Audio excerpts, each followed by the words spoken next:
I'm Shan and I'm the running chap, and what I thought I'd do, because I've been asked a few times what gear I'm using, is to do a video of my setup and what I carry in the van.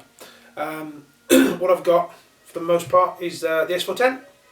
It's S410F22 into carbine version. I just like it, prefer it to the classic. I just like it shorter, and the amount of shots I get is just ideal for what I need. On top of that, I've got an MTC Viper. It's a 4-16 50 scope, side parallax, and which is ideal. Front parallax focusing isn't brilliant, because obviously if you've got your laser mounted there and you're twiddling or putting your hand in front, it's not brilliant. So side parallax I would recommend to anyone. On the back of the scope, what you've got on these scopes, you've got these ridges. So as I was doing the DSA for the camcorder, I padded these out over these. I got a 52mm extension tube which would fit over, and I've padded it up. I fitted the 52mm extension tube over.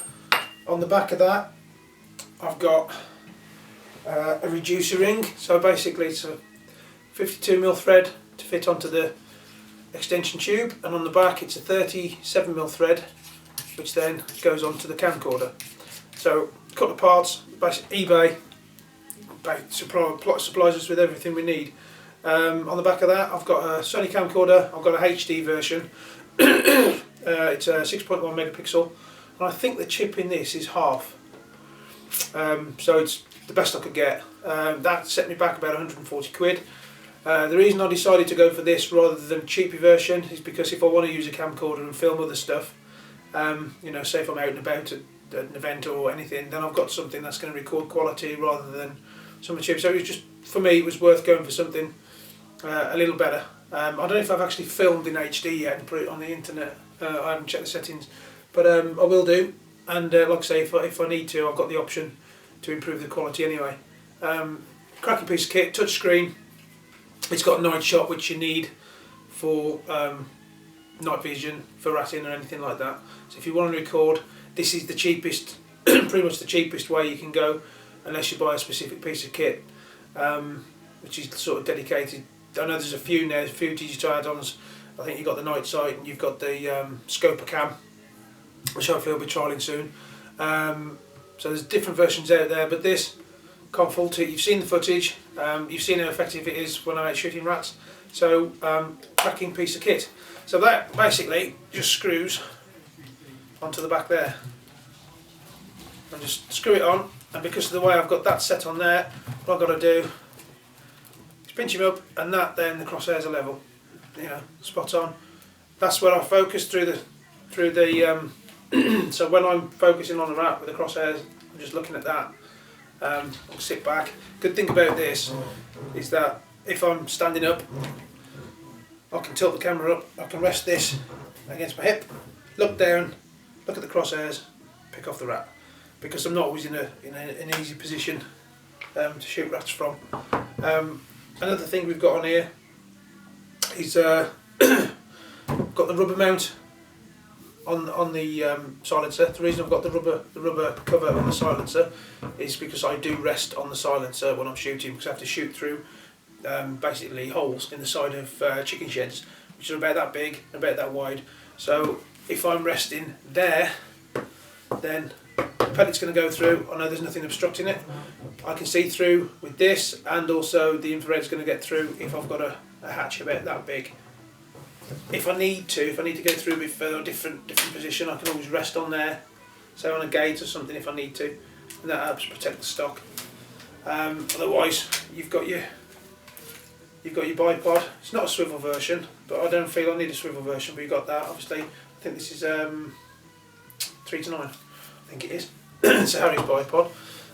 On the top of the scope, I've got the Night Hunter 300mm laser, and 2 cables come out the back of that. Obviously it fits on the top of the scope there, as you can see. It comes with the mount, goes down from there to this cable, and that cable there fits into this battery pack. In there it's 4 AA batteries, got a switch on it as well. What I do after every shoot is I unplug this, and I make sure that the laser is definitely disconnected from the battery. The reason being is because it's easy to leave things switched on, and if you leave it switched on, you'll burn your laser out. So that's that. Like I say, left that unplugged, and on the other side of the stop, I'll show you in a second, is basically the switch. Little switch there comes out from the laser, so you're shooting, you can just whack him on, pick off your rat, switch him off again. And I just find this setup superb. I like the pouch, it fits on the stock lovely, it's out of the way, and this really does work for me. Another thing I do use when I'm out shooting the rats is a red LED torch. And the reason being, I don't use this so much, the laser, so much for looking around trying to find rats. I mean, I do on occasion, but these torches are brilliant. You stick them in your pocket and you walk into a barn, you have a quick scan around, you pick up the eyes, you know where the rats are, as long as you've got an idea where they are. So I'm pretty good in the dark. Then I shall sort of point the gun in the general direction where I know the rat is, switch on the laser, pick him up, bang, he's gone. Right, another thing that I use, on the side of the scope, basically there's just one more scope mount, and on there's an attachment, so if I do want to fit this to that, I can have this on the side of the gun as well, so it's there permanent. I just reach forward, spot the rat there, switch him off, and then bang on your laser, shoot him. So that's the gun, and that's the setup. Now there's one thing I do use which I do find fantastic for the gun after you've been out on a shoot, and it's this thing. It's called a Century Marine Tough Cloth. On the back it says it cleans, prevents rust, lubricates for extreme conditions and storage, and on the front it's tested and used by Navy SEALs apparently, and it's without silicons or oils. On the front it says it's great for knives, tools, fishing, tackle, firearms, collectibles, household, and all it is, it's an impregnated cloth, and all I do is when I get back from a shoot, rub it over, get rid of any bits, any marks, everything, and it really does maintain, gets rid of all the, you know, if you leave fingerprints on it, you've got acid in you, that might eat away at the barrel. This thing, I think they're about £5 on eBay, but it's a Century Marine Tough Cloth, and that is just a fantastic thing for quickly just protecting your gun, because the thing is, they're not cheap, and everybody likes to, you know, people treat this as a bit of bling, so I would recommend getting one of them and protect your gun with that. Another thing I use when I'm out shooting is I've got a cheapy hand torch. It's just got 2 LEDs, so if I'm filling a mag or anything, that is dead easy to switch on. It's also got a little red LED on as well. Not very powerful, but if I ever needed it, it'd do the job. That's only a few quid. I don't buy an expensive one, the reason being is because I do put things down. You're out on a farm, it's in the dark, if you put something down you might lose it. That's like 4 or 5 quid. So you don't mind just breaking it or losing it. Another thing, next thing I use when I'm out shooting, somebody's asked, basically it's just a shooting stick, a bipod shooting stick. Stick it there, put your gun on there. When I bought this, I think it was about 18 quid, but when I bought this strap was a little bit short, so you didn't really get, it wasn't really wide enough to sit your gun in, so all I've done, this is just a bit of a handle off an old bag or something.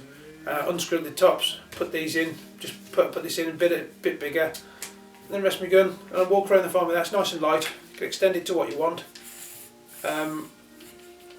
Walking around, got the gun in this hand, know where, shining my torch, know where the rat is, bang, got him in, and I'll shoot it. So that, about 18 quid I think, it weren't expensive at all. Another thing I always carry is a pocket knife. I never know when I'm going to need a knife, because you always come across something, and I always tend to need it, got horses and that, so I always carry one of them. And all I've bought this time, because I'm dreadful at losing stuff, is a Opinel little folding knife. Legal to carry in the UK, even though it does lock, but it's not classed as a lock knife, so you can carry legally every day, and that's the one I've got in my pocket even when I go to work. About 9 quid, so not bad, cheap as chips. Another thing I've got, which I bought the, you've got the Kraft Mora knives. They're pretty good. They've got like a carbon steel or a stainless steel blade. I have bought them in the past. You can get an orange one, but it comes in an orange sheath, which I didn't really want the orange sheath. And then they do like a green version in a green sheath. But I've had a couple of them and I've put them down, and I've lost them. So this time I went for an alternative version of a knife. It's a halter force, and I think I got it off the Henny's website. Carbon steel blade again. It's got a nice length of blade. One thing I like about this, the grip on the handle is really good, and it's also got quite a pronounced stop at the end. So if you do need your hand and your finger's not going to slip too far forward, it's got a very good stop there. The reason I carry one of these, if I'm out walking the dogs in the woods, well, in the past I've come across deer that have been shot or injured, that are sort of dying a slow death. Very good for dispatching deer, and I've also come across sheep that have got cast and had their eyes pecked out, and also dispatch sheep with that. I have had to dispatch deer with bare hands as well by throttling them, because they've been hit by cars and this and that. And this is just something to carry. Should be out with the wugs in it. Because I've got lurchers and stuff. If they get hold of any young deer, I can do it quickly rather than have to do it with my hands. What I've put on this sheath, on the sheath of this as well, I just put some paracord on, fitted it and put a ring on. So if I ever need something, bit of paracord for any job like a snare or anything, I've got some there, so I'll carry that on there. And also because I do lose my bearings in the woods, in the end I just drilled a hole and I fitted a button compass. And it might sound daft, but because the woods here where I live are quite dense, you do tend to lose your bearings. Well, I do anyway. So I just fitted that, and it's just a little. I know it probably seems a little bit gimmicky, but it's there. If I ever need a little compass, it's there. And it saves me carrying a separate one. So basically, that's all the shooting kit. I will be looking at.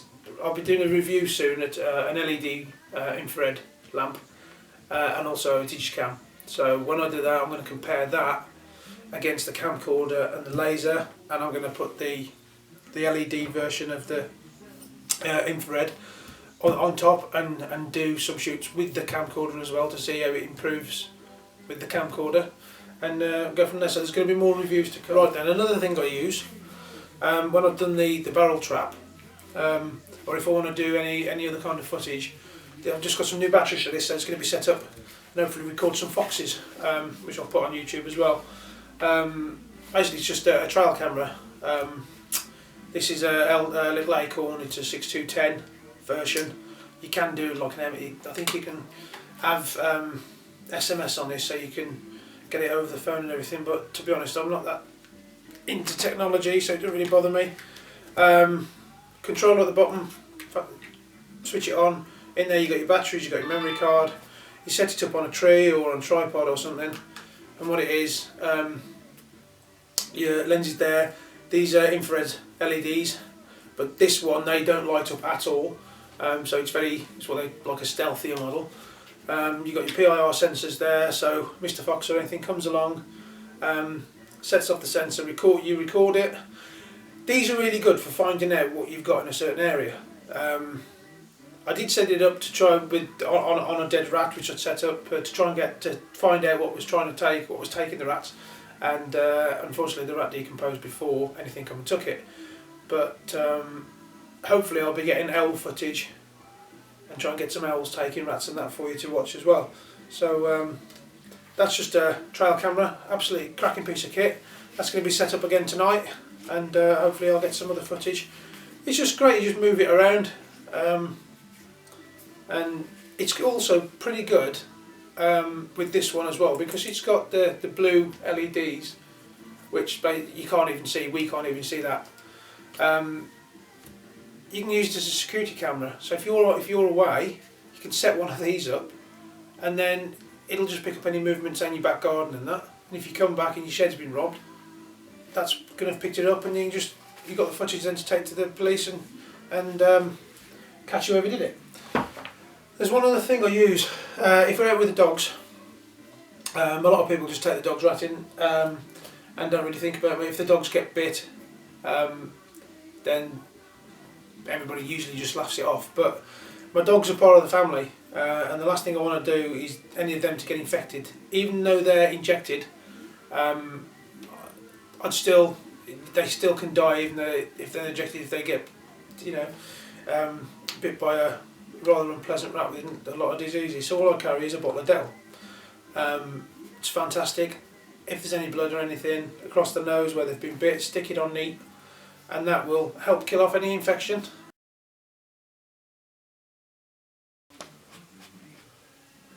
Right, I said I like my ratting. Here's just a few of the pictures that we've got in Ratting Corner, as we call it in the house. There. Just picked up pictures over the years that I love. Another one. Nice little picture of a rat there which I got bought. Partner bought me that for my birthday. Another rat. There's a lot of good artists out there who do paint rats. Got one up there of a little terrier. See if I can focus this for you. Reason being because that is spot on, which looks like one of our terriers. And there's one of our terriers with her first rat.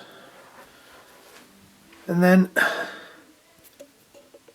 there's another one of our prints that we've got. Pups on a rat. There's another one. And you've got another one there. There's a lot of good artists out there. You just got to find them. Most of it, we do love our artwork because we do produce artwork for people, so it's what we're into. And again, everything to do with the rats and terriers, all my books, which I do love. I like to sit back and have a read. There's a lot of good books out there at the minute. I've got a fair few from Brian Plummer, which I do find a good read. And that's it really. That's just to give you an insight into me. I love ratting. I always have done. I expect I always will.